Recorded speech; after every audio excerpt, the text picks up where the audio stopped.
acaba sendo bem mais curta do que as outras, tá? Então, essa aqui é uma parte mais leve, assim, mais para que vocês tenham um pouco de noção de insulinização, né? Não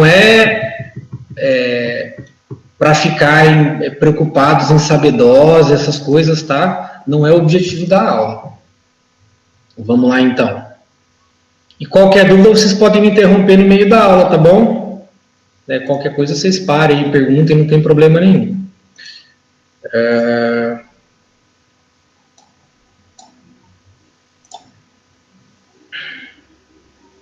Beleza. Tá aparecendo certinho aí para vocês? Sim. Então, beleza, então. Ó, vamos lá, então, gente. A ideia de hoje é falar um pouco sobre a parte de insulina, né? Então, a gente pode tratar pacientes com comprimidos, né? Com medicamentos orais, mas pode tratar com insulina também. E vai depender de cada paciente, de cada perfil, como a gente vai estar comentando aqui. Então, a gente vai falar um pouco de insulinização, técnica de preparo e, bom, começando falando de diabetes, então vamos relembrar que a gente tem pacientes com diabetes tipo 1, com diabetes tipo 2 e paciente diabético tipo 1 sempre vai ser com insulina, né? Esses pacientes não usam comprimidos, tá?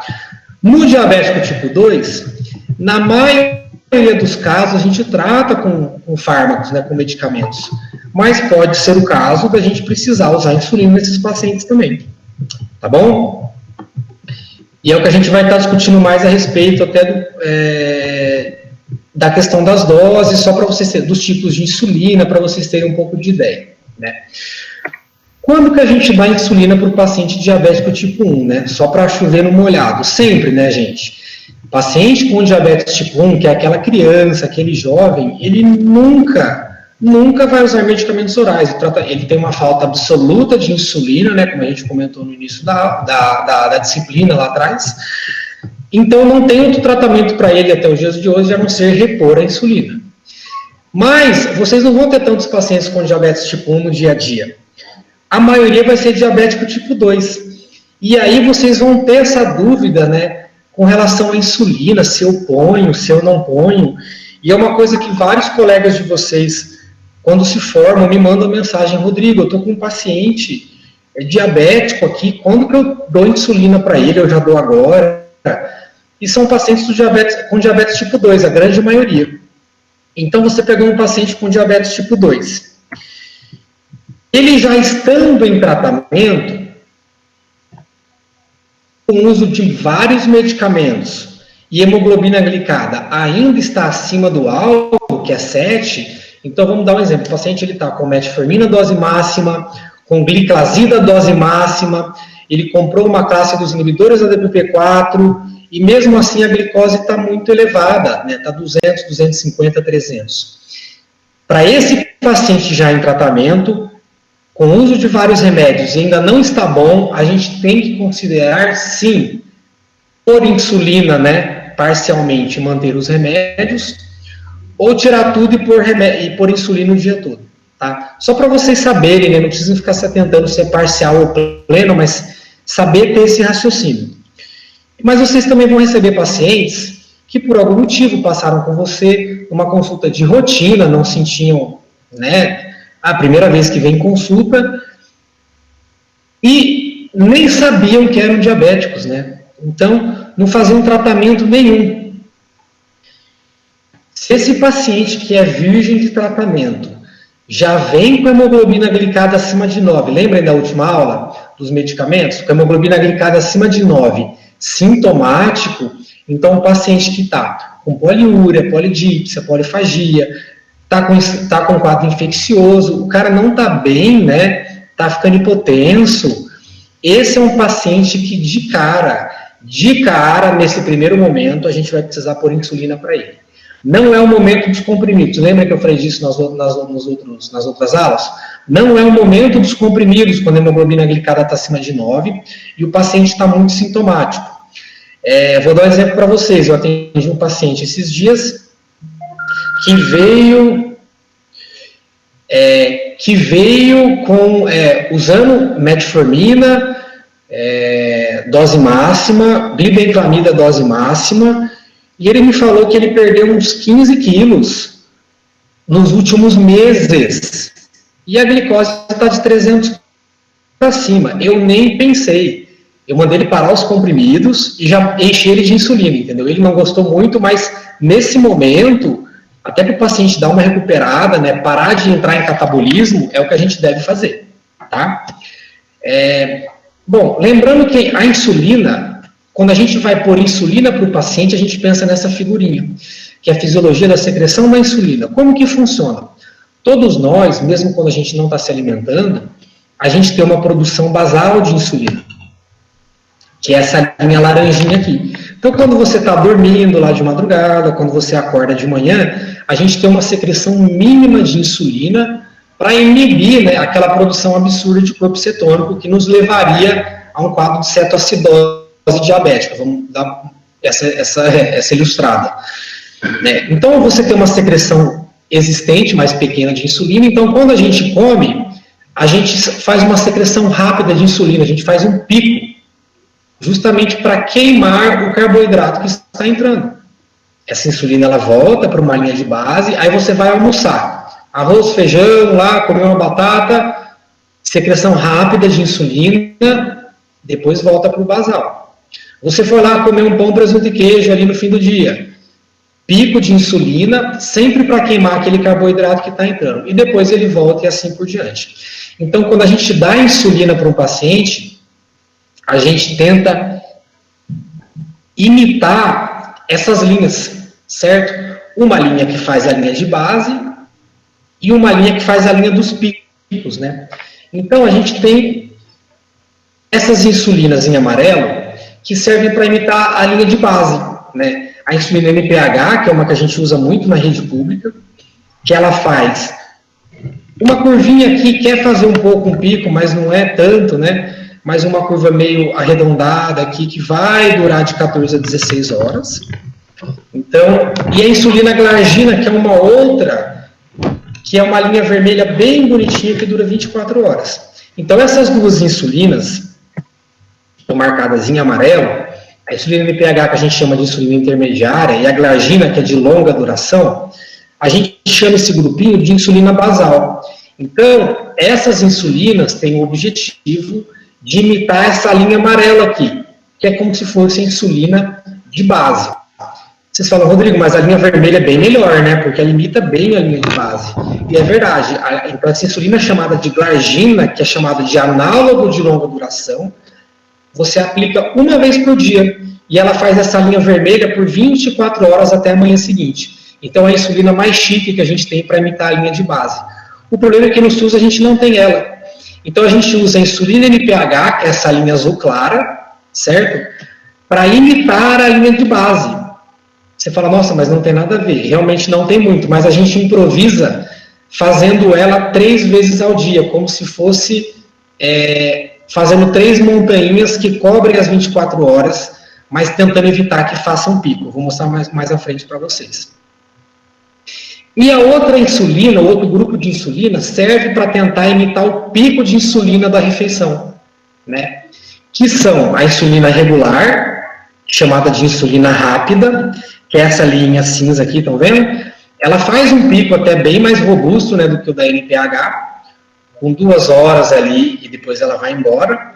E tem uma que é um grupinho, que é esse da lilás, né, que é melhor ainda, que é mais chique ainda, que são as ultra rápidas, né? Que tem os nomes de insulina asparte, lispro ou glulisina. São 3 tipos diferentes aí. Então, a insulina regular a gente chama de insulina rápida, e as que são mais rápidas ainda a gente chama de análogos de ação ultra rápida.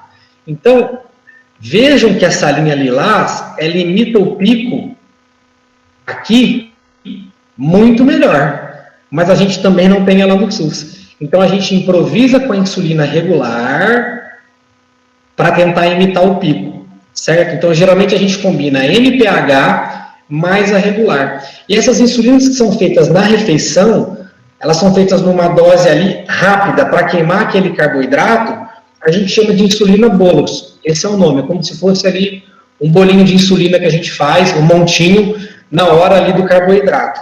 Então, o objetivo, como a gente vê no gráfico aqui, é imitar, a gente aplica essas insulinas nas refeições, justamente para tentar imitar o pico de insulina que o nosso corpo faria se tivesse entrando carboidrato, certo? Então, a gente combina uma insulina da amarela, do grupo da amarela, uma insulina do basal e uma insulina do grupo bolos, certo?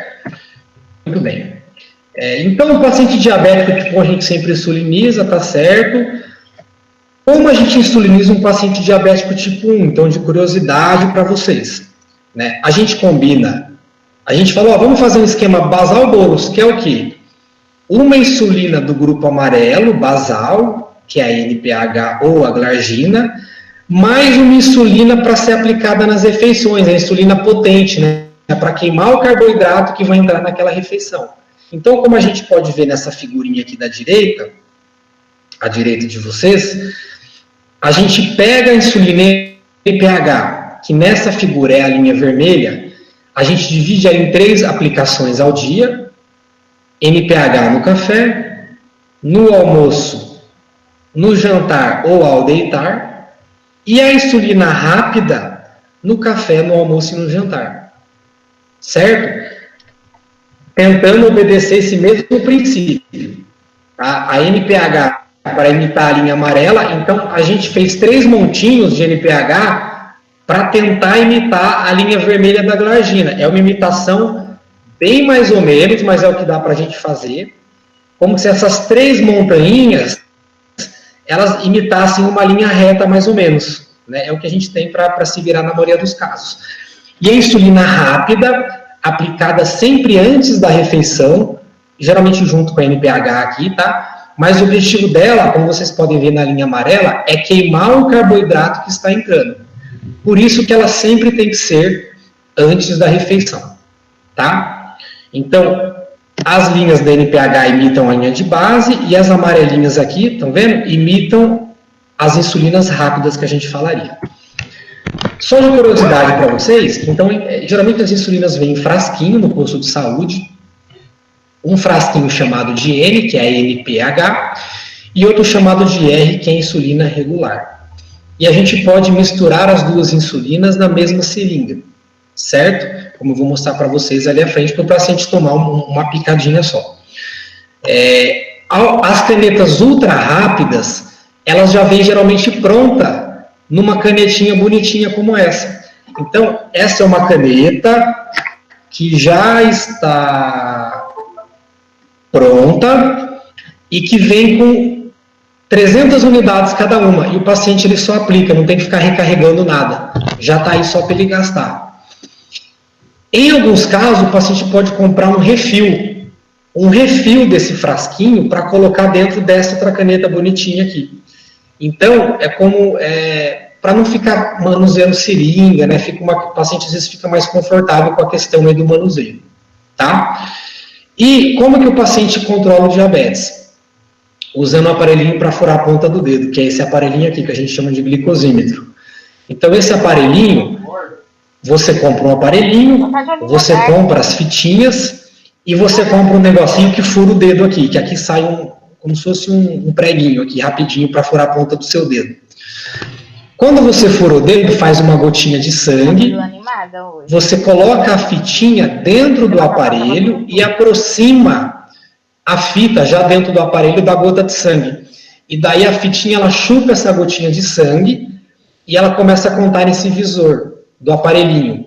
5, 4, 3, 2, 1, e aparece o número que é a glicose capilar daquele momento. É 80, 90, 100, 200, tá? Que é o que a gente usa para controle. Então, geralmente, como que nós fazemos no SUS com pacientes com diabetes tipo 1? A gente usa a insulina NPH 3 vezes ao dia, certo?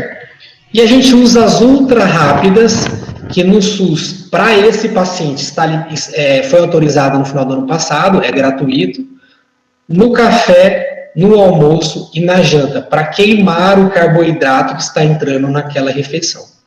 A insulina NPH, ela não serve muito para queimar nada, porque ela é lenta, né? Então, de ação intermediária, é uma insulina meio molona, ela não tem muita potência, ela tem mais duração do que potência. A ultra rápida não. Se você aplicar a insulina ultra rápida, você já tem que se alimentar no máximo em meia hora, porque senão ela já começa a baixar a glicose. Tá? Porque ela está esperando que entre glicose, então se não entrar vai ter queda.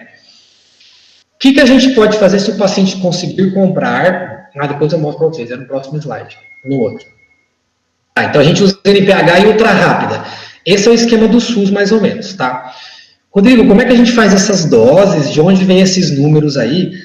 Então isso aqui é um macete prático, mais ou menos, se vocês forem fazer uma insulinização plena de um paciente. Plena quer dizer o quê?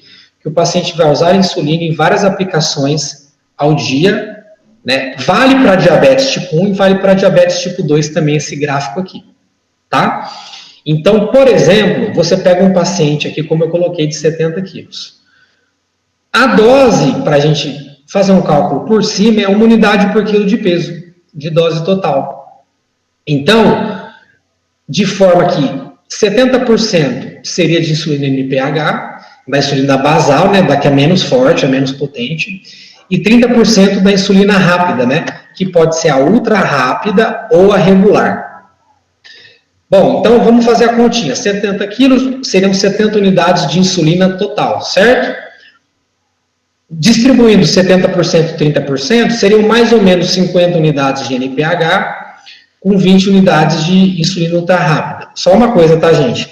Vocês não precisam saber fazer essas contas, não, tá? Isso aqui não cai em prova, tá? Eu estou explicando para vocês que é uma coisa que, até para quando vocês forem trabalhar, esse slide ajuda bastante, tá? Pode até tirar uma foto desse slide aí, porque ele vai ajudar, que é o que eu passo para todo mundo que está trabalhando.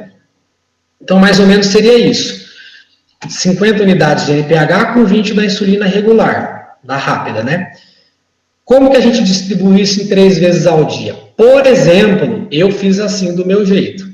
NPH, 20 UI, né? 20 unidades antes do café, 20 antes do almoço e 10 na hora de dormir, total 50. Beleza. E a insulina rápida, que é obrigatório também vir antes das refeições, 6 unidades antes do café, do almoço e da janta, que deu 18. Tá bom, aproximadamente deu 70. Eu tento colocar, às vezes, números iguais para o paciente não se confundir no início, tá? Até ele aprender.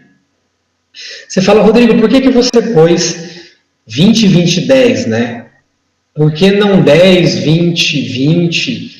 Então, uma coisa que a gente sempre tenta fazer é colocar mais insulina durante o dia e menos durante a madrugada, né? Porque a insulina NPH que nós aplicamos, lembra daquele gráfico lá, as figurinhas da NPH, a NPH que a gente aplica no café da manhã, ela dura lá até mais ou menos o meio da tarde. A do almoço, ela dura até de noite. E a da madrugada, que se aplica à noite, ela dura a noite toda. Então, eu sempre tento pôr menos insulina à noite para o paciente não ter hipoglicemia. Então, por isso que eu coloco menos aqui. E daqui vai uma regra prática para vocês, né? Na hora de dormir, nunca dá mais de 10 unidades para alguém, sem você conhecer a pessoa. Porque ele pode fazer uma hipoglicemia, né, uma queda do açúcar na madrugada, e daí o paciente acorda assustado, se é paciente idoso, pode fazer uma arritmia, pode até fazer morte súbita, tá bom? Então, quando eu faço quando eu uso as insulinas dessa maneira, eu estou fazendo isso aqui, como se fosse esse gráfico, né? A NPH é a linha vermelha, então no café, no almoço e ao deitar, e a regular no café, no almoço e no jantar. Você fala, Rodrigo, por que você não deixou a NPH? A regular é café, almoço e jantar. Por que a NPH você não deixou café, almoço e jantar? Você pôs dormir aqui. Em algumas pessoas, a NPH, quando você aplica no jantar, ela não dura até a manhã seguinte. Então, a gente deixa a NPH sozinha na hora de dormir, que é uma insulina mais lenta, né? E não tem tanto problema de cair durante a madrugada. Mas se você sentir que o paciente é muito confuso ou que vai ter uma adesão complicada, você pode misturar essas duas juntas aqui antes do jantar, tá? Não é errado também. Então, tá bom. Ou uma coisa que é mais chique ainda, mais legal ainda, se o paciente estava usando NPH aqui, né, 3 vezes ao dia, ele pode tentar ganhar na justiça a insulina glargina, que é aquela vermelha que é a linha reta. que é essa linha reta aqui. Certo? Então, ou o paciente compra, ou o paciente tenta ganhar na justiça a insulina basal glargina. Ele usava NPH, né? Mas ele ganha glargina. Qual que é a vantagem da glargina? Olha como a linha de base, a linha vermelha, fica muito mais estável, fica muito mais previsível. Então, a gente trocaria essas 3 linhas vermelhas por essa só. Tá? Então, o paciente aplicaria essa insulina uma vez só. Tá? Mas as insulinas rápidas, que são as linhas amarelas aqui, ele tem que continuar aplicando na refeição, porque senão vai subir. Lembra, a gente está falando do paciente diabético tipo 1 aqui ainda. É o paciente que tem 0 insulina. Então, ele precisa de uma insulina que imita a linha de base e de uma insulina que imita a linha rápida, a linha que vai entrar alimento. Tá bom? Para queimar o carboidrato que está entrando ali, no café, no almoço e na janta, que são as refeições principais. Alguma dúvida até aqui, por enquanto? Não, Pro. Então, beleza. Então, vamos falar de paciente diabético tipo 2, que é o que vocês mais vão ver no dia a dia, quando vocês forem trabalhar. Como eu já comentei lá no início, pegamos um paciente que já está em tratamento, usando vários remédios, o diabetes está terrível, está horroroso, você vai precisar usar insulina. Tá? Ou alguém que nunca fez tratamento, o diabetes está nas alturas, a pessoa emagrecendo, passando mal, glicado acima de 9, sintomático, você vai ter que insulinizar esse paciente pleno, o que quer dizer 3 vezes ao dia pelo menos. Pode ser que seja temporário, tá, gente? Não quer dizer que o paciente que você insuliniza aqui nessa fase, ele vai ter que casar com a insulina. Eu já falei isso na aula de medicamentos. Pode ser uma fase só. Tá? E acho que aí seria uma hora legal de vocês encaminharem para o endócrino, né? Pode até pôr a insulina, mas encaminhar para o endócrino para depois ele ver o que ele faz. Tentar fazer o caminho de volta. Então, vamos imaginar que vocês pegam um paciente que tem diabetes tipo 2, ele está usando vários remédios, ou não está usando nenhum porque ele não sabia que era. Como que você começa a dar insulina para essa pessoa? Né? Tem gente que fala para dar uma vez, tem gente que fala para dar 2 vezes, e daí eu vou ensinar um macete para vocês, que é, sempre você vai pôr insulina no paciente de acordo com o horário das glicoses alteradas. Então, para isso, o paciente ele tem que medir e trazer para você. Então, se a glicose do paciente ela está 300 de manhã, 300 à tarde, 400 de noite, quer dizer o quê? Que está ruim o dia todo. Então, você vai precisar pôr insulina que funcione o dia todo, várias vezes. Às vezes, ela está alterada em um horário só. O resto, o medicamento às vezes segura. Então, em algum momento ali, seja por um problema da alimentação ou não, às vezes você tem que mexer num lugar só. Então, quando eu aprendi a mexer com insulina, a gente tinha uma ideia, né? Era falado assim, olha, se você for começar insulina para um paciente diabético, você começa com insulina NPH à noite, que a gente chama de insulina bedtime. Então, o paciente está com tudo alterado, 300, 400 o dia todo. Você começa com insulina NPH de noite. Mas isso acaba não fazendo sentido. Por quê? A NPH da noite, lembre do gráfico de ação dela. Se a gente for dar insulina NPH à noite para o paciente, aqui a linha vermelha, ela vai funcionar até que horas? Até de manhã. Mas o paciente está com tudo alterado, 10 da manhã é 400, 2 da tarde é 500. Adianta eu dar só essa insulina para esse paciente? Não adianta. Adiantaria se a única glicose alterada fosse a do jejum. Então, esse esquema de insulinização que eles falam de bedtime, quando que a gente só começa com NPH, só usa NPH à noite? Só se a glicose do jejum for a única alterada. Isso cai mais em prova do que na vida real. Por exemplo, eu sempre escutei muito falar de bedtime. Quantas vezes eu passei insulina bedtime para um paciente? Olha, eu acho que de todos os diabéticos que eu já passei insulina, ninguém nos últimos 2, 3 anos eu passei bad time. Por quê? Porque nunca é só o jejum que está alterado. Geralmente o cara está todo alterado.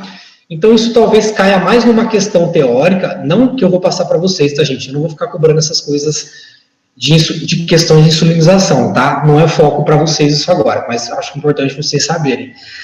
Mas a maioria está com tudo muito alterado. Então, o mais legal é vocês terem, se vocês quiserem tirar foto dessa tabelinha para quando vocês forem trabalhar, então a gente sempre olha os horários que a glicose está alterada. E os horários padrões são, para a gente mexer nas insulinas, jejum 2 horas após o café, antes do almoço 2 horas após, sempre antes da refeição e 2 horas depois.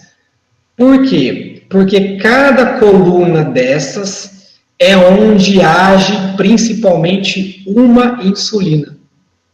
Então aí fica fácil.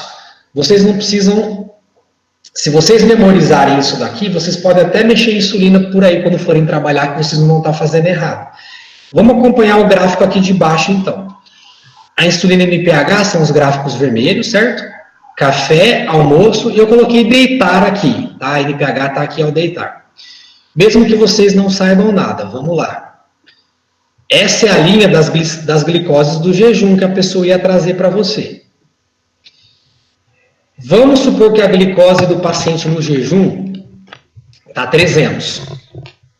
Mas depois do café ela vem para 150, depois fica 120, depois 100, depois 110. Ela acorda 300 e vai melhorando ao longo do dia. E ao longo do dia não tem problema. Qual a única insulina, se vocês olharem aqui na figurinha, qual a única insulina, qual a única linha colorida que funciona no período da manhã? Qual que é? Falem aí, ó. Dá um chute aí, alguém. Vamos lá. Qual a insulina que funciona de manhã? É a insulina... A que imita basal?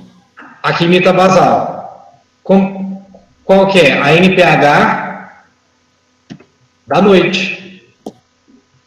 Certo? Que é a única linha que está aqui ativa de manhã. Tá vendo aqui? A gente aplica ela de noite, café da manhã. É a única que está ali. Se você tiver que mexer, aí sim você vai mexer, você vai aumentar a dose da insulina NPH da noite. Agora vamos imaginar que depois do café da manhã está sempre subindo. O diabetes da pessoa acorda 100 e pouco, depois do café, todo dia vai para 250. Aí depois, ao longo do dia, vai melhorando. Acorda até bem, jejum 120, depois do café 280. Qual a insulina que age com mais força 2 horas depois do café? Qual linha age com mais força 2 horas depois do café? A linha verde, que é a insulina regular do café. Então, se você tiver que aumentar a dose, vai ter que ser a insulina regular do café, porque a insulina rápida que a gente aplica antes da refeição, ela queima o açúcar que está entrando naquela refeição. Tá? Vamos lá. Vamos imaginar que a pessoa acorde com a glicemia do jejum 120, depois do café ela está 140, e todo dia antes do almoço sobe para 220.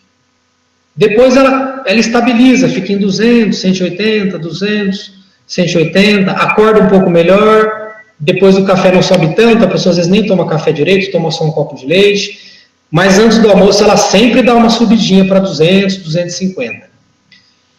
Qual a insulina que funciona no horário antes do almoço, que está predominando ali?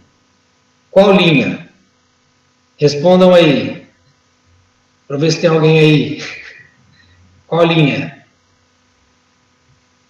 A NPH do café. Certo? Então, se você tiver que mexer, você vai mexer na NPH do café. Gente, vocês estão entendendo? Ou estão com dúvida? Tranquilo, professor. Tranquilo, professor. Tá. Agora, vamos imaginar que depois do almoço está subindo. O diabetes sempre sobe depois do almoço. Qual a insulina que funciona com mais potência ali para queimar o carboidrato depois do almoço? É a rápida do almoço. Então vejam que 2 horas após uma refeição, você sempre vai ter que ajustar a rápida daquela refeição. Então, os nomes que eu estou colocando aqui em cima são as insulinas que mandam nesses horários da glicose, mais ou menos. Tá? E antes do jantar, qual do gráfico aqui é a insulina que funciona com mais potência antes do jantar? É a linha vermelha do almoço, a NPH do almoço. Então, vamos supor que a pessoa, o diabetes acorda 100, vai para 120 depois do café, 140 antes do almoço, 2 horas depois do almoço continua em 140, então quer dizer que a dose dessa daqui está adequada, mas todo dia antes da janta dá uma subida. Vai para 200, 300, isso quer dizer que o problema está aqui. Está faltando insulina que funcione antes do jantar, que é a NPH do almoço. Lembra que ele é de ação intermediária, de ação um pouco mais lenta? Então é ela que você vai ter que estar ajustando. E 2 horas depois da janta, quem que manda ali? É a regular do jantar. Então, lembrem assim, pessoal, se vocês memorizarem essa figurinha, toda vez que alguém me chama para ver um paciente com diabetes no hospital, essa figurinha já tem decorada na minha cabeça. Então, se eu vejo assim, puxa vida, o paciente está com diabetes alto o dia todo. De manhã 300, depois do café 400, aqui 200, aqui 500, aqui 300. O que eu faço? Eu sei que eu vou ter que mexer em tudo, porque está tudo ruim. Então, eu vou ter que fazer aquela continha de uma unidade por quilo, que ninguém ainda fez, resetar o esquema da insulina e começar tudo de novo. E depois eu vou vendo onde está precisando de mais ajuste. E eu vou mexendo conforme isso daqui. Ah, está subindo muito depois do jantar. Então, eu vou aumentar a insulina regular do jantar daquele paciente. Não, depois do jantar está sempre bom. O paciente sempre acorda, chega aqui tranquilo, mas ele acorda alto. Todo dia acorda muito alto e ao longo do dia não fica pior. Eu vou mexer onde? Eu vou aumentar a insulina da noite, a NPH, né, a lenta da noite, que funciona até o dia seguinte, que é a basal da noite, vamos dizer assim. Tá? Beleza, acho que a parte mais prática era isso. E o que eu faço com a insulina? Fica na geladeira, fica fora, vence, né? A insulina, se ela está fechada, é bom ficar na geladeira. E ela vai durar por muito tempo, que é a validade da insulina ali, 2 anos, 3 anos, tá? Então, fechadinha, ela fica na geladeira. Se o frasquinho de insulina já está aberto, ele pode ficar em temperatura ambiente, até 30 graus, então num lugar que não for muito quente, mas você tem que consumir ela no máximo em 2 meses. Então, depois de 2 meses aberta, a insulina ela pode já estar estragada, então não compensa usar, tá? É mais ou menos isso aqui que eu falei para vocês. E essa questão de insulina, de seringa, de frasco, né? Isso geralmente no posto de saúde ele sabe orientar, mas eu vou explicar para vocês terem uma ideia. Geralmente no posto de saúde vem seringa e frasquinhos de insulina. A seringa que eles geralmente dão são a de 100 unidades. Ela vem de 10 em 10 aqui, estão vendo? 10, 20, 30, 40, 50, até o número 100. E cada risquinho vale 2. Então aqui 70, 72, 74, 76, 78. Então, geralmente a insulina que eles dão, a seringa é essa daqui, que infelizmente é a que tem agulha maior, que os pacientes reclamam mais, tá? E como que a gente prepara isso daí? Então aí no número 1 a gente tem insulina N, que é NPH, a R, que é a regular. Então você lava as mãos, pega o lencinho alcoólico, tá? Primeira coisa, a insulina NPH, ela parece um leite e ela fica precipitada no fundo do frasquinho. Então você tem que pegar o frasquinho da NPH e rolar ele na mão umas 20 vezes. Não é chacoalhar, né? Tem paciente que chacoalha. Você tem que rolar ele devagarzinho umas 20 vezes para homogeneizar direitinho a insulina, tá? Depois a figurinha número 3, você vai limpar ali com um lencinho. Depois, o que a gente tem que fazer? Os frasquinhos de insulina, você tem que jogar ar neles antes de aspirar a insulina. Por quê? Se você só puxa o líquido que está ali dentro, você cria vácuo. E depois você não consegue tirar mais nada. Então, a gente enche de ar, então como está na figura 4. Vamos imaginar que a gente vai pôr 40 unidades de NPH.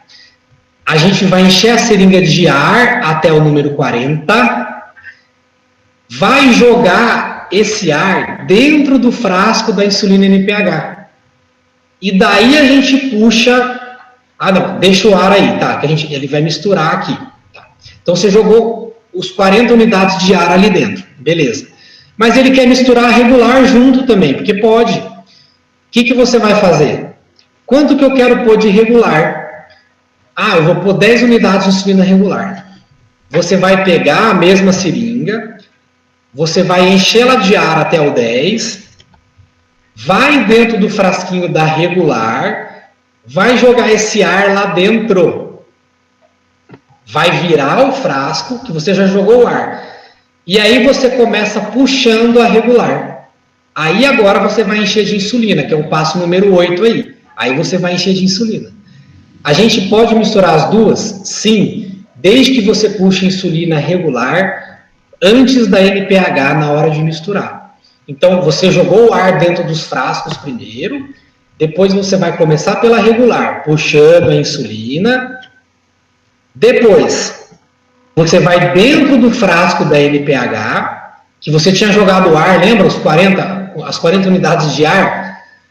Você vai pôr, porque ela já está com a regular aqui. E daí você vai somar os 40 que faltou. Tá?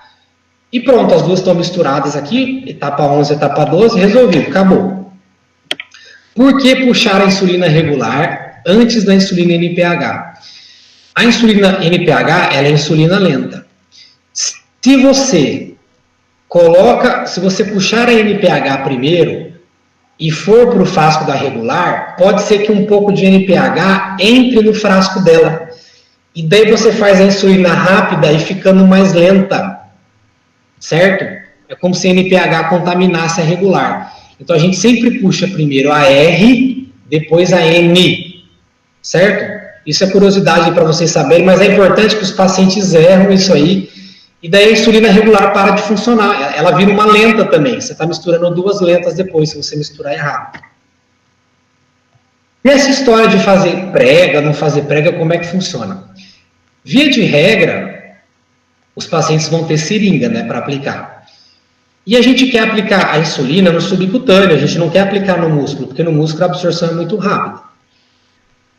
Como nós fazemos a prega? Precisa ou não precisa de prega? Bom, a prega pode ser feita em 90 graus ou em 45 graus. Se o seu paciente tiver com uma canetinha com agulhas pequenas, essa agulha de 4 milímetros, de 5 milímetros, ela não precisa de prega, porque ela é muito pequena, ela não chega no músculo, nem se você quiser. Agora, as agulhas maiores, de 6 milímetros, de 8 milímetros, e da seringona, é interessante você fazer sim a prega, que pode ser em 90 ou em 45 graus, para evitar com que essa agulha chegue lá no músculo. Porque ela chegar no músculo, a insulina vai funcionar muito rápido e o paciente pode fazer hipoglicemia. Tá? Então, vários pacientes hoje conseguem comprar canetinhas, então não precisa fazer prega com as agulhas menores, mas as agulhas maiores, a gente tem que fazer sim. Tá? Que são essas que eu assinalei em vermelho, que é indispensável fazer a prega. Beleza. Vamos lá. Então tá. E onde é que eu aplico insulina? O paciente fala, onde é que eu aplico? A gente tem alguns lugares de melhor absorção para a gente fazer a aplicação. Pode ser no abdômen, em volta do umbigo.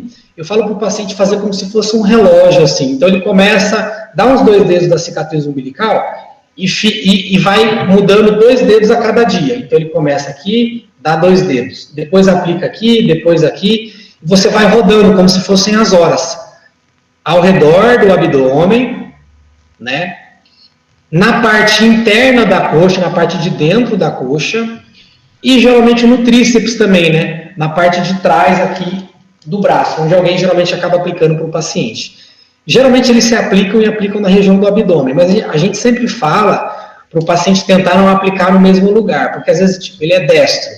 Então ele sempre faz o mesmo movimento para aplicar a insulina do lado esquerdo da barriga. Se ele fica furando muito ali, 10 anos, isso pode começar a gerar uma reação fibrótica, inflamatória, como se o corpo se defendesse daquele corpo estranho ali. E vai causando uma lipohipertrofia ali. Então a insulina para de funcionar porque você não chega no subcutâneo, você fica no pelote ali, tá? Então para o paciente que não gosta de ficar revisando, pode acontecendo, né, a lipohipertrofia, aplica sempre no mesmo lugar. Então a importância é que o paciente vá trocando sempre de lugar. Uma semana aplica na barriga, outra semana aplica na coxa, outra semana pede para alguém aplicar na parte de trás do braço, certo? Para evitar essa reação de fibrose que não é comum, mas ela pode acontecer. Eu acho que era isso que eu queria passar para vocês hoje. Deixa eu ver aqui. Eu não sei se alguém ficou com alguma dúvida aí, alguma pergunta, alguma angústia aí.